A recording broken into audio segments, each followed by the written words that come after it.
Alors, bonjour à tous et bienvenue à ce nouveau numéro Code Space. On va lancer une série de vidéos sur les préalables à l'informatique ou même à la programmation de façon générale. Donc l'objectif du module, en fait, c'est de vraiment pouvoir donner la possibilité à des personnes qui rentrent aujourd'hui dans des écoles informatiques d'avoir les préalables, mais également à des professionnels qui aujourd'hui aimeraient apprendre des outils tels que Word, Excel, PowerPoint et autres. On va commencer par l'initiation et puis on va faire d'autres séries de vidéos au fur et à mesure. Donc, pour ces formats-là, on va être sur quelque chose de plus long parce qu'il y aura quand même beaucoup de choses à apprendre et à expliquer. L'objectif de la chaîne, c'est démystifier les notions, expliquer de façon suffisamment simple pour que, voilà, que chacun comprenne ce dont il s'agit. Merci. Alors, on va commencer avec ce module d'initiation à l'informatique. En sommaire, on va avoir à présenter un certain nombre de points. Donc déjà, on va présenter la notion d'ordinateur. Donc on va faire un historique, on aura une partie vocabulaire pour justement définir un certain nombre de termes, mais également on va parler de matériel, unité centrale, périphérique et autres. Ensuite, en deux, on aura l'environnement Windows. Donc on va présenter Windows, qu'est-ce que c'est, comment ça fonctionne, et quelques outils Internet et l'usage qu'on peut faire des réseaux sociaux, etc., etc. Sans plus tarder, on va commencer du coup avec notre première section, donc l'historique des ordinateurs. Et donc, il faut comprendre que l'ordinateur, en fait, il a été créé dans un besoin d'aider l'homme à effectuer des opérations complexes un peu plus vite parce que la notion de calcul, elle remonte à très longtemps et les hommes ont toujours été confrontés à ce problème où il fallait tout calculer avec la tête et on est tous d'accord que si on fait des calculs simples, si je fais 1 plus 1 ça fait 2, mais si je demande de faire 800 milliards, 900 millions plus 6648, là du coup ça devient un peu plus complexe. Et donc l'objectif c'était justement d'avoir un outil pour nous permettre de le faire. Donc avant d'avoir l'ordinateur comme on le connaît aujourd'hui, ben, on a eu un ensemble d'outils, on a eu un ensemble de machines en fait qui permettaient déjà de pouvoir effectuer ces calculs-là. Donc on a eu le boulier en l'an 700 à peu près. Donc le boulier, pour des personnes qui se rappellent au lycée, non même au primaire, vous aviez des ardoises comme ça avec des boules pour justement pouvoir calculer. C'était le même principe que le boulier. Et l'idée, c'était de permettre de faire des additions, des soustractions, des multiplications, des divisions, mais de façon visuellement à voir le résultat et ça permettait déjà de simplifier pas mal de choses. Ensuite, après le boulier en 700, en 1642 à peu près, vous avez eu cette machine à calculer là qu'on appelle la Pascaline, inventée par Blaise Pascal. Donc la Pascaline avait une particularité, c'est que les calculs en fait se faisaient avec des engrenages. Ok, vous voyez ici, il fallait définir le type d'opération à faire et une fois que vous aviez défini le type d'opération, vous actionnez une manivelle pour justement permettre de pouvoir effectuer l'opération. Comparé à la Pascaline, là, on avait vraiment quelque chose qui permettait déjà de pouvoir automatiser quelque part les calculs parce que le boulier, ça reste manuel, ok, même si visuellement vous aviez la possibilité de voir les éléments de l'opération. Or, la Pascaline avait déjà la possibilité de pouvoir vous donner juste la possibilité de renseigner les valeurs et elle derrière, ben, elle se chargeait de pouvoir faire l'opération à votre place. Donc les mécanismes de la pascaline, c'est un peu les mécanismes d'engrenage que vous avez dans certaines montres. Donc vous voyez des systèmes qui s'imbriquent les uns avec les autres pour faire en sorte que l'ensemble fonctionne. Ensuite, en 46 à peu près, on a eu le premier ordinateur électronique, donc l'ENIAC, pour Numerical Integrated and Computer. Donc c'est le premier ordinateur entièrement électronique. Et donc, du coup, il faisait la taille de tout un bâtiment. Et là, vous avez en fait des opératrices en fait qui sont à l'intérieur de l'ordinateur. Et du coup, il fonctionnait avec des tubes avec des tubes dans lesquels il fallait justement programmer de façon à ce que l'ordinateur soit capable de faire un ensemble de choses.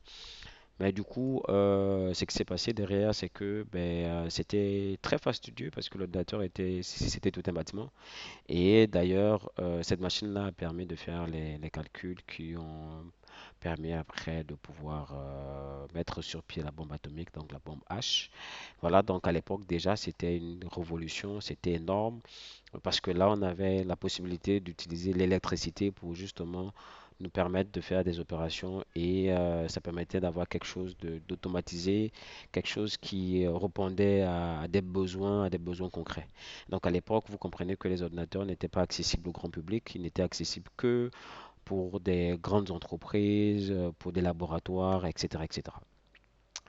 Ensuite, après l'ENIAC, donc du coup, en 65, vous avez des machines telles que IBM 360. IBM, c'est International Business Machine, donc c'est une entreprise qui a marqué l'informatique par ses innovations, par comment je vais dire, par le fait d'avoir tenu, parce que IBM existe encore. Aujourd'hui, ils sont dans tout ce qui est ordinateur quantique. Donc en 65, ils vont lancer ce qu'on appelle l'IBM 360. Donc, c'est une machine qui est plus simple comparée à l'ENIAC. Toujours, on est là dans la catégorie de machines électroniques. Donc, la particularité, c'est que avec cette machine, au lieu d'avoir tout un bâtiment, elle pouvait tenir dans une salle. Et là, vous aviez en fait tous les composants de l'ordinateur. Donc, vous avez des sections qui faisait office de lecteur et ainsi de suite. Mais comparé à l'ENIAC, là, on était vraiment dans quelque chose de plus simple. Et voilà. Donc ensuite,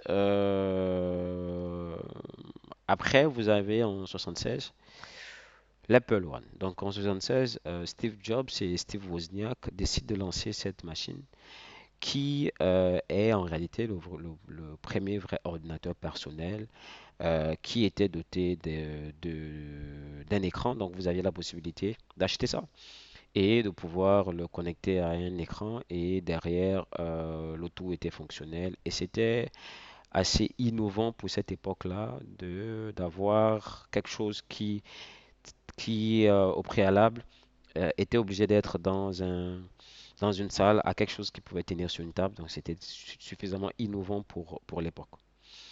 Donc ensuite, après les années 76, on a eu dans les années 80 l'IBM PC, toujours par l'entreprise IBM, qui décide maintenant de passer au next step et de pouvoir réduire de façon significative l'IBM 360 pour obtenir quelque chose qui est moins lourd, qui prend moins de place et c'est vraiment à partir de ce modèle-là que l'ordinateur est devenu grand public. Donc le modèle c'était l'IBM PC. Donc PC c'est pour Personal Computer. Et donc du coup l'ordinateur est devenu un outil personnel qu'on pouvait retrouver dans les entreprises, qu'on pouvait retrouver dans les ménages, etc., etc. Donc c'est vraiment à partir de ce modèle que l'ordinateur s'est démocratisé et qu'il a envahi les bureaux, les ménages, etc., etc. Et donc après ça, donc on a l'ordinateur aujourd'hui. Donc aujourd'hui, on a plusieurs types d'ordinateurs. Donc le premier, ça va être le desktop qu'on appelle encore le PC de bureau. PC, c'est pour personal computer. Donc c'est tiré en fait de l'IBM PC. Donc du coup, vous avez ce modèle-là qui sont des modèles récents qu'on va retrouver un peu partout. Donc on va les retrouver dans les entreprises, on va les retrouver dans les bibliothèques, on va les retrouver un peu partout. L'idée, c'est qu'ils sont facilement utilisables. Donc, ils sont composés en général d'un moniteur, de ce qu'on appelle l'unité centrale, et puis d'un clavier, d'une souris. Donc, ça, c'est vraiment les composants standards d'un ordinateur. Donc, ensuite, vous avez ce qu'on appelle le laptop.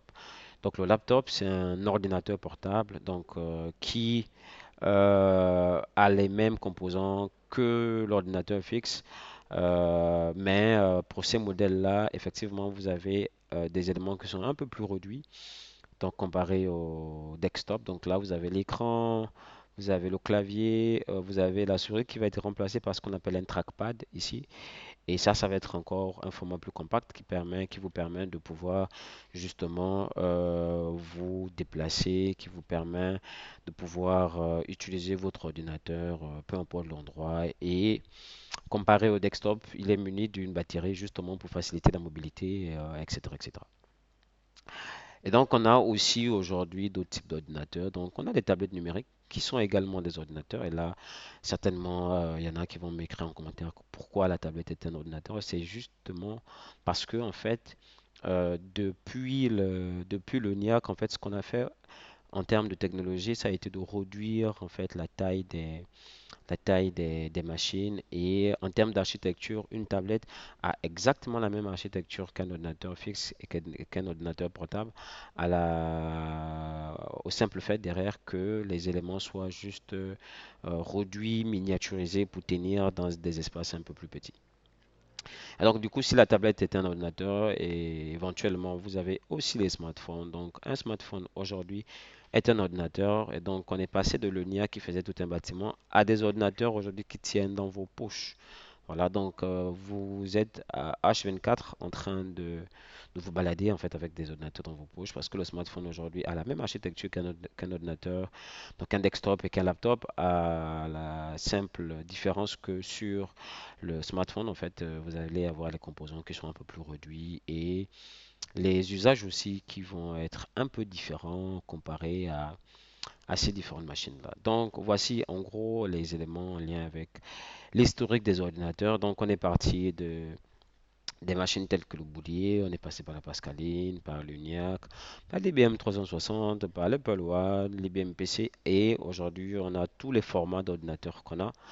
Il y a peut-être un modèle qu'on n'a pas mis sur le slide, ça va être tout ce qui est ordinateur quantique parce que oui, aujourd'hui, on est en train de développer les ordinateurs quantiques qui existent déjà qui ne sont pas encore grand public et qui aussi en termes de taille sont un peu très grands. Donc ça fait penser un peu à des machines telles que le NIAC, mais des machines d'une autre génération qui vont effectivement évoluer au fur et à mesure et qui très certainement vont un jour se retrouver sur les bureaux ou même dans nos poches, pourquoi pas sous forme de smartphone, etc., etc.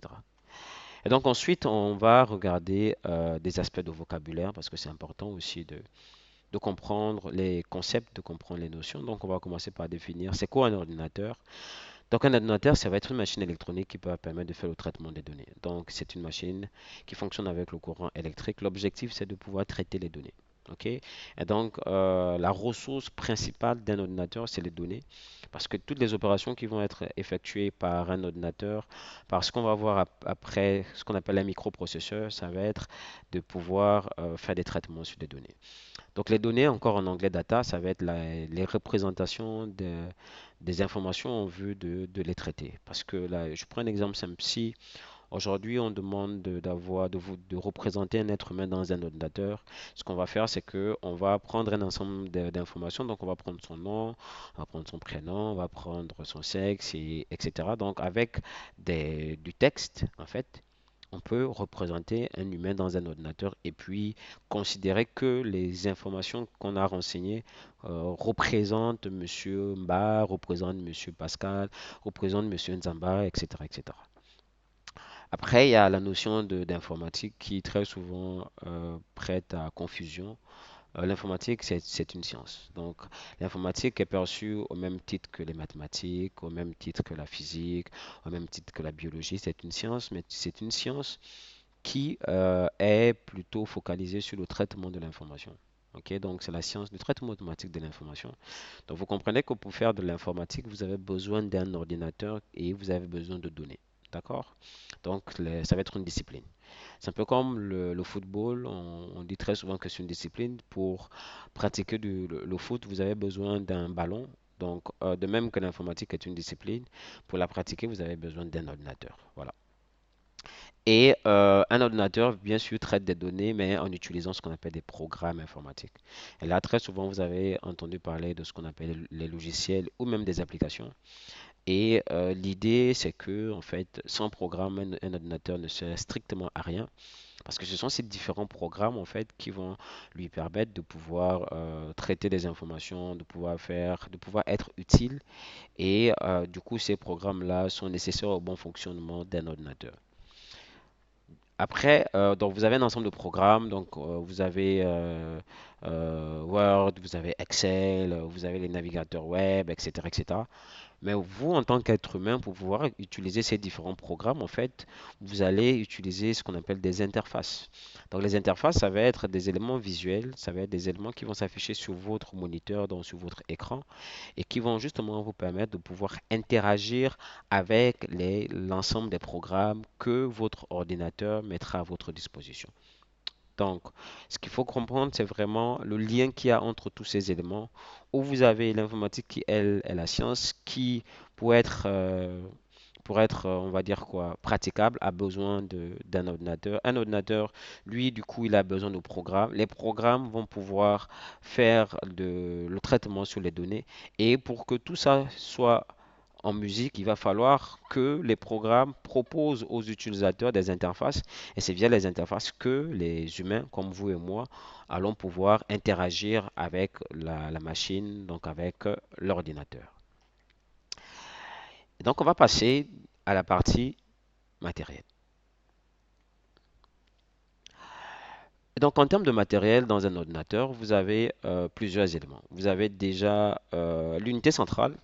Donc, si vous vous rappelez de ce qu'on a vu là quand on a parlé de ce qu'on appelle un desktop, donc on a dit qu'un desktop était composé de l'unité centrale, du moniteur, du clavier et de la souris. Et du coup, lorsque vous avez un desktop, ben, il faut comprendre le rôle de chaque composant.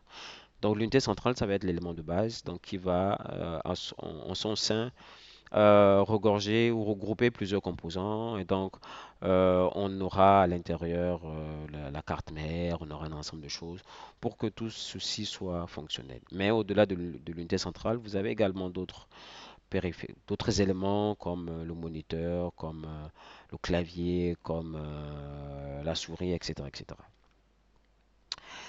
Et donc, à l'intérieur de l'unité centrale, en fait, vous allez avoir ce qu'on appelle la carte mère. Donc, c'est cette carte-là que vous allez trouver au fin fond de l'unité centrale. Et sur cette carte, on va pouvoir venir brancher ce qu'on appelle des composants internes. Donc là, vous aurez le processeur. Ok, donc le processeur, lui, ça va être le cerveau. Donc ça va être l'élément qui permet en fait de pouvoir faire le traitement des données. Parce qu'on disait qu'un ordinateur a pour fonction principale le traitement de l'information. Et voici la petite pièce qui va servir de cerveau et qui va effectuer ce traitement-là. Vous aurez ce qu'on appelle les mémoires vives. Donc les mémoires vives, ça va être des espaces de stockage pour justement permettre à ce que les informations qui sont traitées ici soient stockées quelque part. Vous avez après le disque dur qui lui aussi est un support de stockage et vous aurez d'autres composants comme la carte graphique, etc., etc.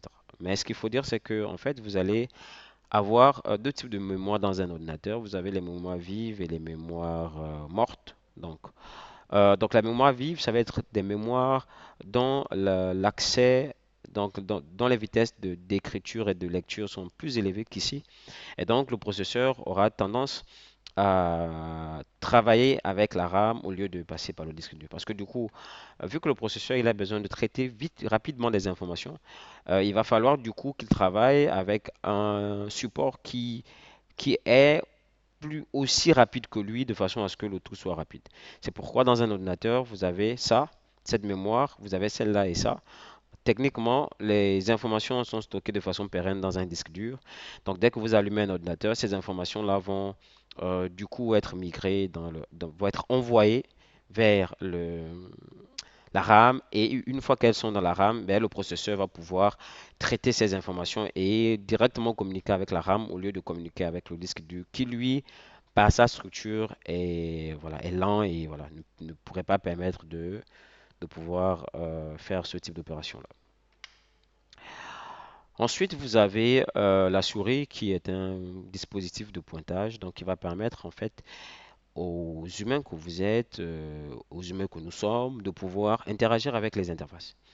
Et donc, la souris va être représentée dans un ordinateur par le curseur qui est là, ok, qui va vous permettre de cliquer sur un bouton, qui va vous permettre de cliquer sur une fenêtre et ainsi de suite. Donc, une souris va être composé de trois éléments. Vous avez un clic gauche, vous avez un clic droit et la molette au milieu pour vous permettre de scroller sur les différentes interfaces.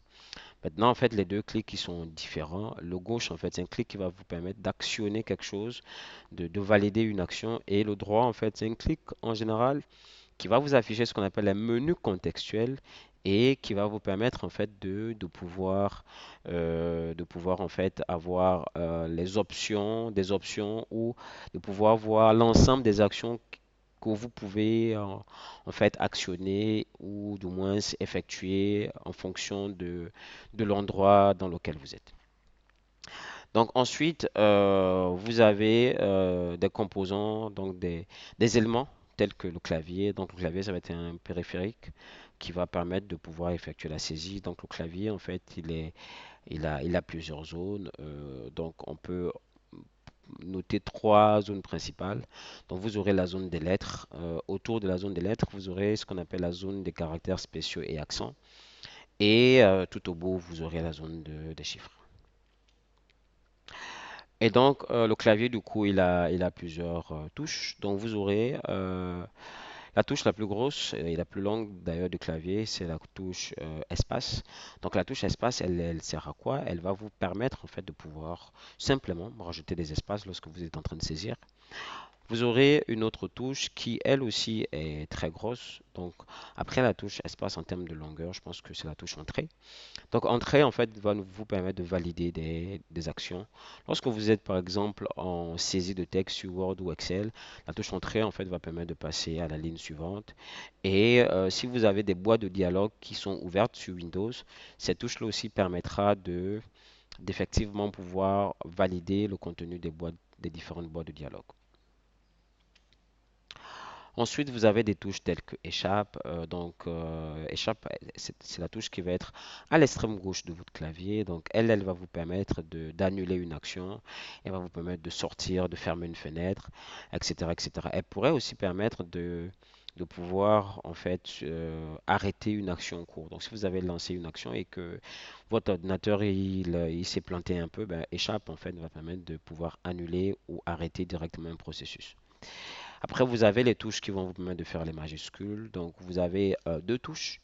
Vous avez la touche maj et vous aurez après la touche verrouillage majuscule qu'on appelle encore caps lock. Donc, pour pouvoir écrire en majuscule, le principe il est simple. Vous appuyez sur majuscule, ok, vous activez. Et là, vous avez un voyant qui va apparaître sur votre clavier. Et quand vous cliquez sur la lettre que vous voulez voir apparaître en majuscule, ben, automatiquement, il va vous mettre cette lettre-là en majuscule.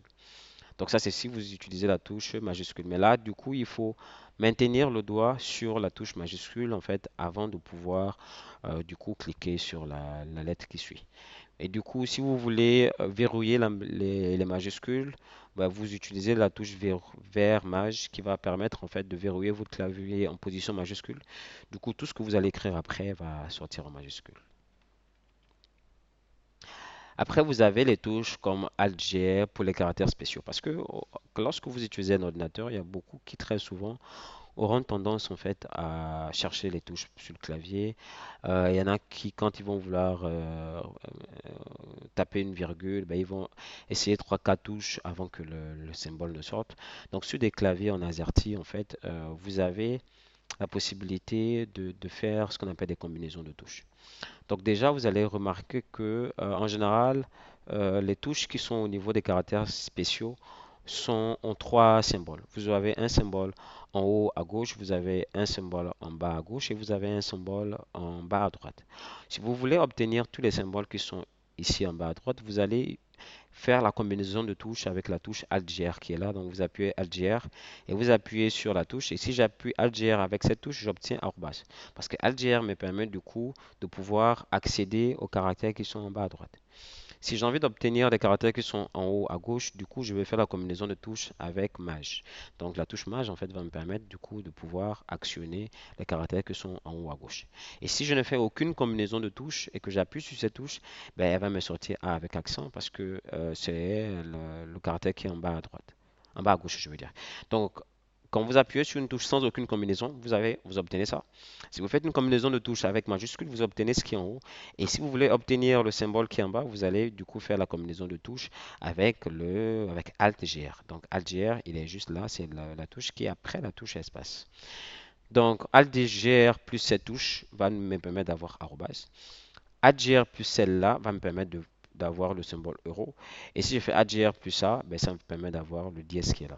Si je voulais obtenir par exemple le symbole 3, je refais la combinaison de touches, vous avez bien compris, avec la touche majuscule. Donc majuscule plus ça me permet d'obtenir 3.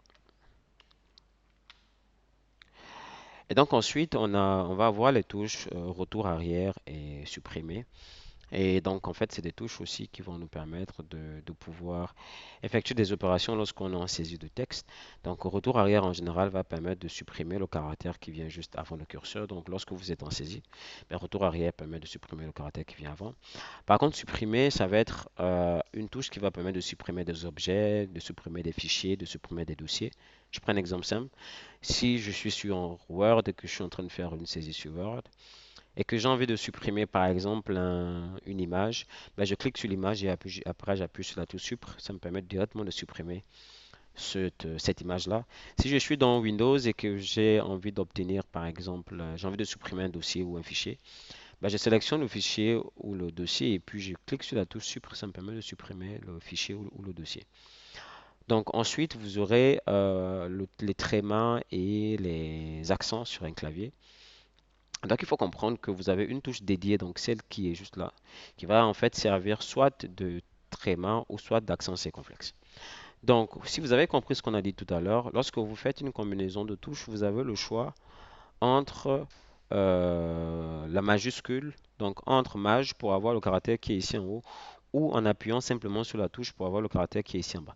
Si on avait un caractère là, donc un symbole ici, on aurait du coup utilisé la touche Alt-GR qui est là. Mais donc, si j'ai envie d'obtenir E accent circonflexe, ce que je vais faire, c'est que j'appuie sur cette touche, je la relâche et ensuite j'appuie sur le E. Si j'appuie sur cette touche en normal, normalement c'est l'accent circonflexe que j'active et que si j'appuie après sur E, il me met E accent circonflexe. Par contre, si j'ai envie d'obtenir E tréma, du coup je vais faire une combinaison de touches avec la touche majuscule d'abord, ensuite j'appuie sur cette touche et ensuite après je peux appuyer sur le E et là il va sortir avec le E tréma. Donc la combinaison de touches ça va être majuscule plus ça. Pourquoi majuscule? Parce que le tréma du coup il est en haut à gauche et pour justement l'activer, je suis obligé de passer par la touche majuscule pour que cette fonction là soit disponible. Donc je fais majuscule plus ça, je relâche et ensuite je peux appuyer sur le E et là il va me sortir le E tréma. Et c'est la même chose pour O tréma, accent circonflexe et ainsi de suite. Ensuite, écrire les chiffres sur un clavier, c'est très important de revenir dessus. Pourquoi? Parce que en fait, vous avez cette touche-là qui verrouille votre pavé numérique. Et très souvent, si vous n'avez pas verrouillé le pavé numérique et que vous essayez d'écrire des chiffres, en fait, ça ne marchera pas. Ça ne marchera pas. Pourquoi? Parce qu'en fait, les touches qui vont vous permettre d'écrire des chiffres peuvent aussi servir de touches directionnelles. Ça veut dire que si vous n'avez pas pris la peine de pouvoir actionner votre option verrouillage majuscule, en fait, ce que vous allez faire, c'est que vous allez cliquer sur des touches, mais au lieu que ça vous sorte les chiffres, en fait, ça va déplacer le curseur parce que tant que cette option n'est pas verrouillée, ben, vous n'aurez pas la possibilité de pouvoir écrire les chiffres. Donc ça, c'est juste pour vous demander de faire très souvent attention lorsque vous écrivez sur le pavé numérique, vérifiez que vous avez bien verrouillé et que la LED qui est dessus est allumée. Ensuite, vous avez les règles en ce qui concerne la ponctuation. Donc, lorsque vous tapez du texte sur un clavier, vous avez les éléments de ponctuation simples, donc la virgule et le point, et les éléments de ponctuation double, donc point virgule, deux points, point d'exclamation, point d'interrogation, et les caractères de ponctuation se situent juste en bas à droite du clavier. Donc tous les caractères de ponctuation sont ici. Donc vraiment, ça vous évite d'aller chercher la ponctuation à 10 000 endroits. Tous les caractères de ponctuation sont compris là, donc vous avez quatre touches qui vont vous permettre de mettre tous ces éléments de ponctuation. Donc la règle consiste à coller la ponctuation simple, point et virgule au texte qui la précède et de mettre un espace après. Ça veut dire quoi? Ça veut dire que si j'écris un mot et que je mets une virgule ou un point, la virgule et le point doivent être rattachés au mot. Or, si j'ai créé un mot que je vais mettre un point d'exclamation, je dois mettre un espace avant de mettre le point d'exclamation et un espace après. Ce qui est bien, c'est qu'aujourd'hui, tous les outils de bureautique, donc Google Doc, Word, Excel, même les outils tels que OpenOffice, l'intègrent déjà par défaut. Donc, vous allez remarquer qu'en général, lorsque vous allez mettre, saisir les deux points, il va directement vous créer l'espace avant les deux points et l'espace après les deux points.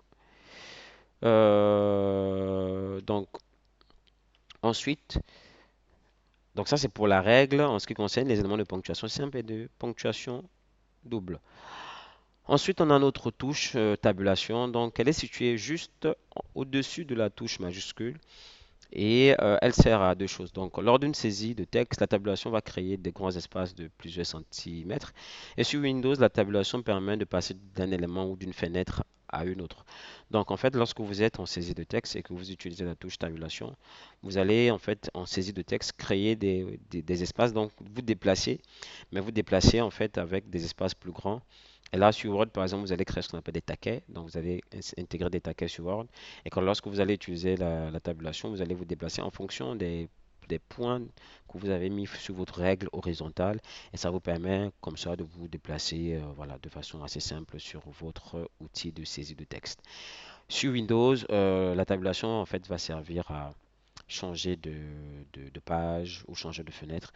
Et ça, c'est suffisamment sympa même quand vous êtes en train de coder et que vous avez plusieurs fenêtres ouvertes. Donc, tabulation va vous permettre en fait de pouvoir, après avec les touches directionnelles, de pouvoir choisir la fenêtre sur laquelle vous voulez vous positionner. Voilà. Et donc ensuite, vous avez les touches début, fin, page précédente et page suivante. Donc en fait, ces touches-là, c'est des touches qui vont vous permettre de vous déplacer d'une certaine manière sur votre document.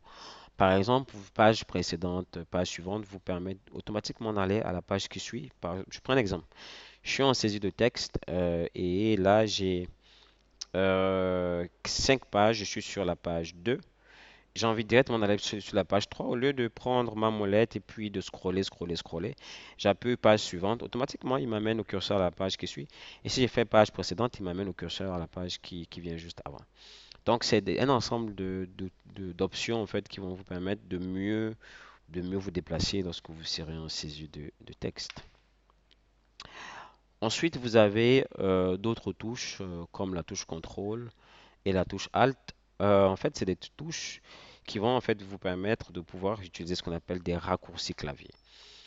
De facto, les touches ne vont pas vous permettre d'écrire des caractères. Donc, si j'appuie sur CTRL, visuellement, ça ne correspond à aucun caractère. Donc, je n'ai pas d'action, que ce soit sur mes fenêtres, que ce soit sur mon éditeur. Mais ça va permettre de pouvoir utiliser ce qu'on appelle des raccourcis clavier. Donc, CTRL plus une autre touche ben, permet d'actionner ou de lancer une action. Et vous connaissez très bien le CTRL X pour couper, CTRL C pour copier et CTRL V pour coller. Donc, de même que CTRL va permettre en fait de pouvoir lancer des raccourcis clavier, vous aurez la touche Alt qui va permettre aussi de faire plus ou moins la même chose, mais par contre, Alt en fait va vous permettre de générer ce qu'on appelle les alt codes. Les alt codes en fait, c'est des codes qui vont vous permettre de saisir n'importe quel symbole du clavier en utilisant juste un code. Donc vous allez utiliser la touche Alt et puis renseigner des chiffres. Et ces chiffres-là, en fait, vont vous permettre de pouvoir générer des symboles. Et c'est assez sympa parce que, du coup, si sur votre clavier, vous n'arrivez pas à retrouver un symbole et que, voilà, peut-être que vous avez un clavier qui est en QWERTY ou que votre clavier n'est peut-être pas en français ou autre. Donc, les alt-codes peuvent vraiment vous permettre de tout de suite contourner le problème et, voilà, vous permettre de pouvoir justement derrière renseigner le symbole que vous avez envie de voir apparaître sur votre saisie, sur votre écran. Après, vous avez la touche Windows, donc qui est là. Donc, vous avez deux touches Windows. Également, vous avez deux touches contrôle. Donc, vous avez contrôle ici, vous avez contrôle là. C'est exactement la même chose. Par contre, vous n'avez qu'une seule touche Alt. L'autre qui est de l'autre côté, c'est pas Alt, c'est Alt-GR. Donc, c'est celle-là qui permet d'écrire les arrobases et ainsi de suite. Donc, en ce qui concerne la touche contrôle, ben, en général, la touche contrôle va permettre sur Windows de pouvoir lancer le menu démarrer. Et ça permet vite fait, bien sûr, de pouvoir accéder aux options de son ordinateur, donc les paramètres, Windows, etc., etc. Donc ensuite, après, vous avez la position des mains sur le clavier parce que très souvent, beaucoup de gens n'apprennent pas à saisir comme il faut. Et c'est pourquoi il y a beaucoup qui n'ont pas la vitesse qu'il faut sur un clavier. Et voilà, donc il y a des positions de main sur le clavier à respecter. Et pour ces positions de main-là, il y a des outils, par exemple comme Rapid Typing, qui vont vous permettre en fait de pouvoir voilà, faire de la saisie, de pouvoir apprendre à saisir, pouvoir apprendre la position des mains. Donc, on vous mettra en commentaire les liens pour justement vous permettre d'aller télécharger Rapid Typing. Et cet outil-là va vous aider et va vous permettre de saisir comme il se doit. Donc, voici en gros en ce qui concerne la partie matériel. Donc, on a vu l'unité centrale, on a présenté l'unité centrale, on a présenté ce que c'était, on a vu comment est-ce que ça fonctionne. Ensuite, on a présenté la souris, on a présenté le clavier avec les différentes parties du clavier. Donc là, on va s'attaquer au système d'exploitation. Ok, ce qu'il faut comprendre, c'est qu'un ordinateur, ça va être principalement deux parties. Ça va être ce qu'on appelle le hardware. Donc le hardware, ça va être toute la partie matérielle de l'ordinateur et vous aurez le software. Donc pour que le hardware soit utile, ben, il faut la partie software. Parce que rappelez-vous tout à l'heure, quand on était dans la partie vocabulaire, on disait que pour qu'un ordinateur fonctionne, il faut des programmes. Donc, la partie hardware, c'est la partie matérielle et la partie software, c'est la partie programme, c'est la partie logiciel. Et donc, du coup, parmi ces logiciels-là, vous allez avoir un qui est peut-être pas plus important, mais qui permet en fait de faire en sorte que tous les autres soient capables de fonctionner.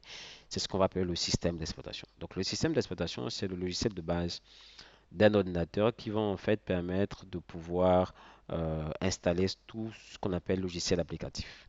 Donc, vous avez trois grandes familles de systèmes d'exploitation. Vous aurez les systèmes d'exploitation Windows, donc avec les différentes versions Windows 7, Windows XP, Windows 8, Windows 10. Je pense qu'on est en train d'aller à Windows 11, je crois. Et ainsi de suite. Donc, vous avez plein de systèmes d'exploitation de Windows. Très souvent, ils évoluent très vite, vraiment de façon à ce que ils soient améliorés en termes de performance et que les usages soient encore de plus en plus simplifiés.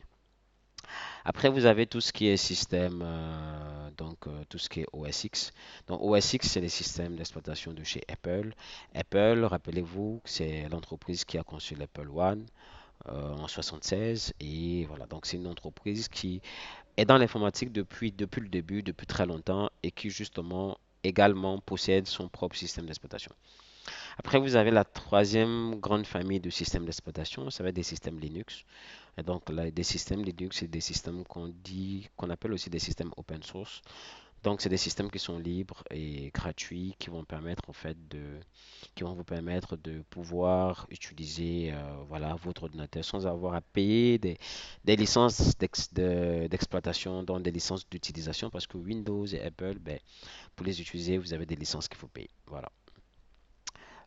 Donc, du coup, le système qu'on va présenter pour cette formation, ça va être Microsoft Windows aux dépens de OS X et de Linux. Et la version sur laquelle on va faire cette présentation, ça va être la version Windows 10. Très bien. Alors, donc Windows 10, ça va être le système de Microsoft. Donc, lorsque vous arrivez sur votre moniteur et que vous avez lancé votre système et que vous l'avez allumé en griffe, vous avez accès à cette interface. Donc, je rappelle que les interfaces, en fait, c'est des outils qui vont nous permettre d'utiliser les programmes. Et comme le système d'exploitation, c'est un programme, vous êtes d'accord avec moi que bien, il va vous mettre à disposition une interface. Et c'est cette interface-là qui va vous permettre d'effectuer différentes actions. Donc, l'interface de Windows va être présentée comme suit. Vous aurez déjà tout ce qui est fond d'écran, donc vous pouvez mettre un super fond d'écran dessus. Vous allez avoir des icônes sur votre bureau. Vous aurez une barre de recherche qui va vous permettre de rechercher. Ça peut être des programmes que vous avez de rechercher. Ça peut être des fichiers, etc. Vous avez le menu démarrer que vous pouvez lancer ici. C'est donc le menu démarrer qui va vous permettre vraiment d'aller dans les différentes options système d'exploitation et puis de faire des configurations et autres. Vous avez l'explorateur de fichiers, donc le module en fait qui va vous permettre de rentrer dans les fichiers de votre ordinateur, donc dans les dossiers, sous-dossiers, etc., etc. Vous allez avoir ce qu'on appelle la zone d'application, donc qui est juste ici, qui va vous permettre en fait de pouvoir accéder aux différentes applications de votre système. Et dans cette zone-là, en fait, vous allez pouvoir épingler des programmes. Et quand vous lancez un programme, ben, ce programme-là va mettre son icône au niveau de la zone d'application. Vous aurez après la zone de notification qui est ici tout au bout. Et là, vous aurez un ensemble d'options qui permettent d'afficher ou de ne pas afficher le bureau. Et toute cette barre qui est ici en bas, c'est ce qu'on appelle la barre des tâches.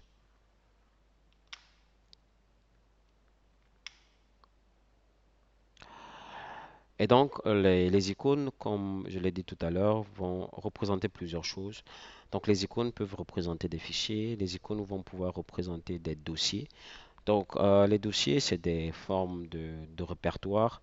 Donc, je prends souvent l'image d'une armoire, ok, ou d'un meuble avec plusieurs, non, d'une armoire avec plusieurs tiroirs. Et donc, du coup, les dossiers vont représenter les différents tiroirs dans lesquels on peut mettre un ensemble de choses. Et les fichiers, ça va être les documents, les photos, tout ce qu'on peut mettre à l'intérieur. Donc là, vous avez aussi d'autres icônes qui vont avoir cette petite flèche-là, c'est ce qu'on va appeler des raccourcis, etc., etc. Donc la barre des tâches, donc on l'a vu tout à l'heure là, donc c'est la barre qui est en bas. La barre des tâches va vous afficher par exemple les programmes qui sont lancés. Elles vont vous permettre de pouvoir lancer, accéder à la barre de recherche. Elle peut vous permettre de pouvoir accéder aux paramètres pour vérifier est-ce que vous êtes connecté au réseau ou pas. Elles vont aussi vous permettre de tout de suite pouvoir accéder au menu démarrer et puis pouvoir accéder à plus de configurations sur votre ordinateur. Et là, vous allez avoir sur cette barre de tâches là, la zone d'application, donc c'est la zone qui est juste au milieu, qui va en fait vous permettre de voir toutes les applications, comme je le disais là, qui sont en cours, et ça permet d'épingler des applications, etc., etc. Et vous avez également à partir de Windows 10 ce qu'on appelle la vue des tâches. Donc la vue des tâches, ça va être une option qui va vous permettre en fait de pouvoir euh, avoir accès à toutes les tâches en fait en même temps et pouvoir créer des bureaux supplémentaires parce que à partir de Windows 10 en fait vous avez la possibilité de créer plusieurs bureaux. Voilà, donc là vous avez le menu démarrer qui est là, qui permet de voir toutes les options. Vous avez la barre de recherche qu'on a vu tout à l'heure. Vous avez la zone de notification. Voilà, l'option qui permet d'afficher le bureau. Et là, vous avez ce qu'on appelle l'explorateur de fichiers.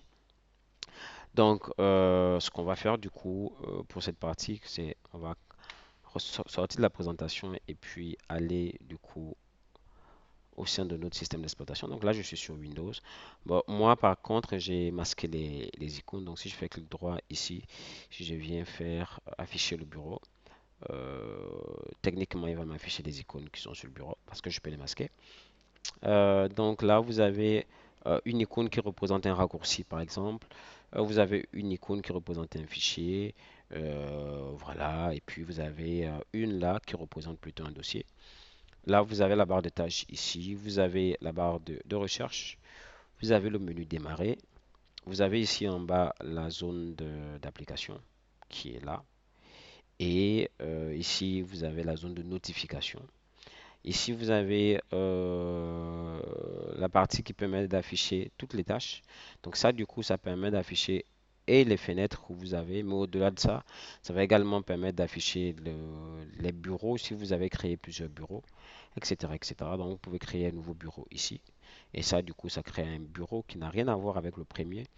Et dans ce bureau-là, en fait, vous pouvez faire des tâches différentes du premier bureau dans lequel j'étais. Donc là, je vais revenir sur mon bureau, sur mon premier bureau sur lequel j'ai toutes les options. Voilà. Donc voici en gros les options que vous allez avoir au niveau de votre menu de votre bureau Windows. Et là, vous avez l'explorateur de fichiers. Donc quand vous cliquez sur l'explorateur de fichiers, ben, il va vous afficher l'ensemble des fichiers de votre ordinateur. Donc dans l'explorateur de fichiers, vous aurez la Donc, alors donc dans l'explorateur de fichiers, vous allez avoir la possibilité, bien sûr, de pouvoir accéder à l'ensemble des répertoires de votre ordinateur et à chaque fois que vous cliquez sur un répertoire, ben, le contenu du répertoire va s'afficher juste en face. Donc là, vous allez avoir des options ici en haut qui vont permettre de déplacer les dossiers, de copier, de coller, etc., etc. Donc là, on va revenir dans le support de formation. Attendez, il faut que je le retrouve. Là, il est là.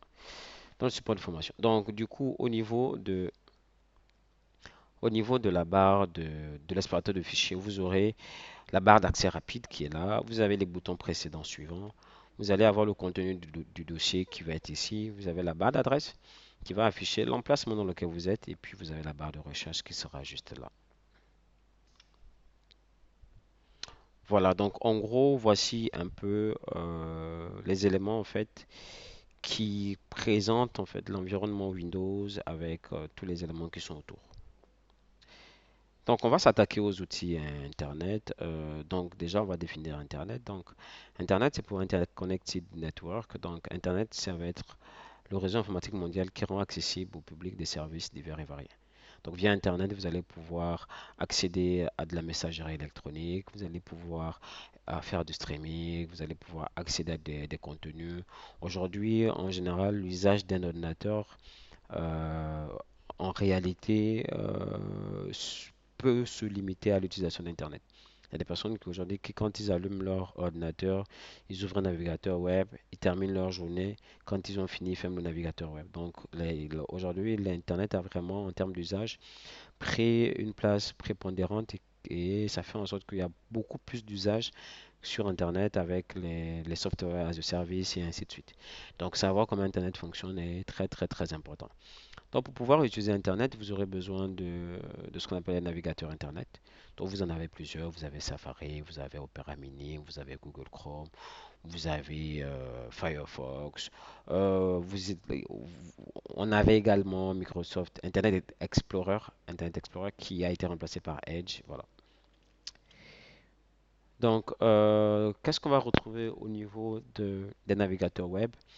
Ben, au niveau des navigateurs web, vous allez avoir la barre de recherche. Vous aurez l'URL là qui va être ici. Ici, par exemple, c'est www.google.com. Et là, vous allez avoir plusieurs onglets. Donc, vous pouvez ouvrir des onglets et puis travailler dans ces différents onglets-là. Et lorsque vous allez en réalité utiliser un navigateur web, ce navigateur web va fonctionner avec ce qu'on appelle un moteur de recherche. Donc, le navigateur web, c'est quoi? C'est le programme qui va permettre d'aller sur Internet. Et le moteur de recherche, en fait, c'est lui derrière qui va vous permettre d'aller rechercher les différents contenus, celui qui va indexer les pages, etc., etc. Donc là, vous aurez par exemple des moteurs de recherche comme Google, bon, le plus connu d'ailleurs, mais vous avez d'autres comme Bing et Yahoo. Donc Bing, c'est le moteur de recherche de Microsoft et Yahoo, c'est un moteur de recherche qui est français. Donc voilà.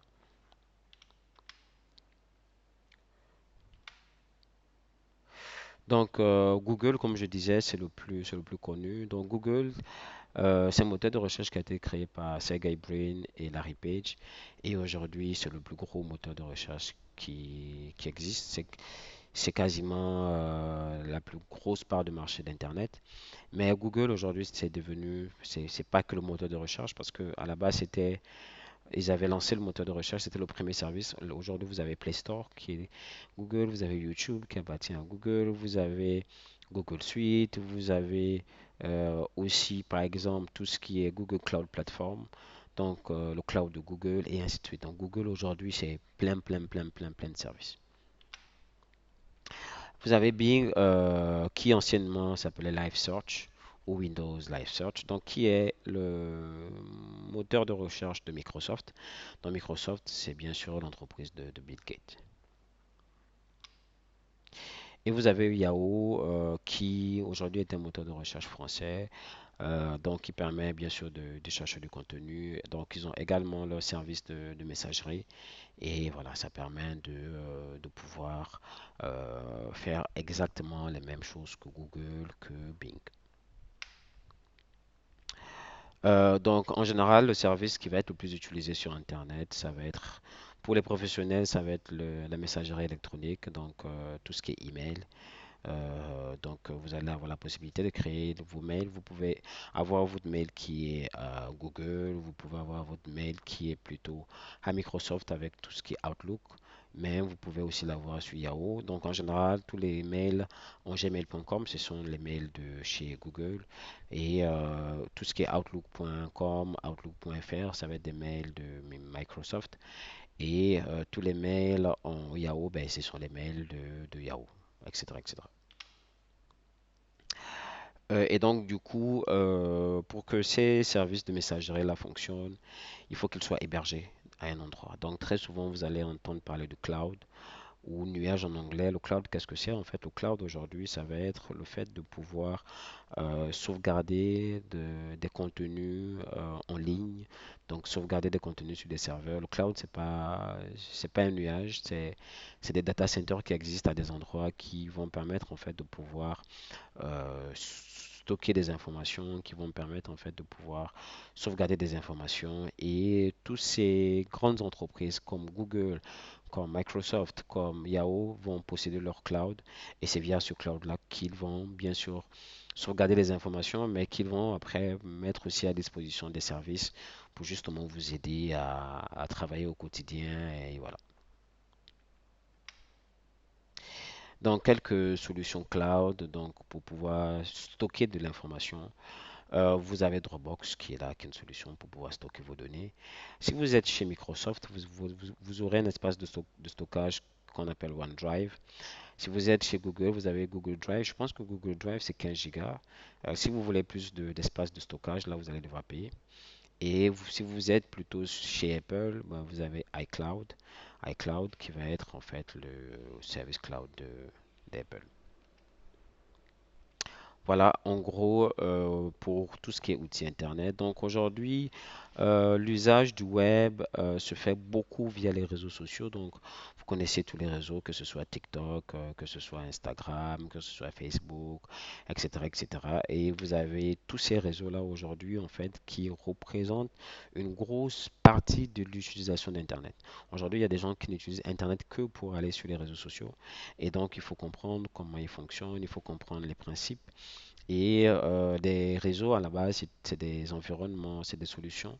Donc, c'est des programmes, c'est des applications web qui vont vous permettre de rester en contact avec vos parents, etc., etc. Mais au-delà de cette partie communication, de cette partie mise en relation, les réseaux aussi permettent aujourd'hui, en fait, de pouvoir lancer un business en ligne. Vous avez Facebook qui vous permet de lancer des business en ligne. Vous pouvez travailler sur la visibilité de votre entreprise. Vous pouvez travailler sur la promotion de vos produits et services, etc., etc. Vous avez Facebook, vous avez également LinkedIn, Google+, je pense qu'il a été, il est dead. Vous avez LinkedIn également, qui est un réseau social professionnel qui aujourd'hui vous permet de vendre du contenu, qui permet de vous faire un nom, qui permet de vous donner une certaine visibilité par rapport à votre activité. Au-delà de ça, vous avez les nouveaux venus tels que TikTok et autres.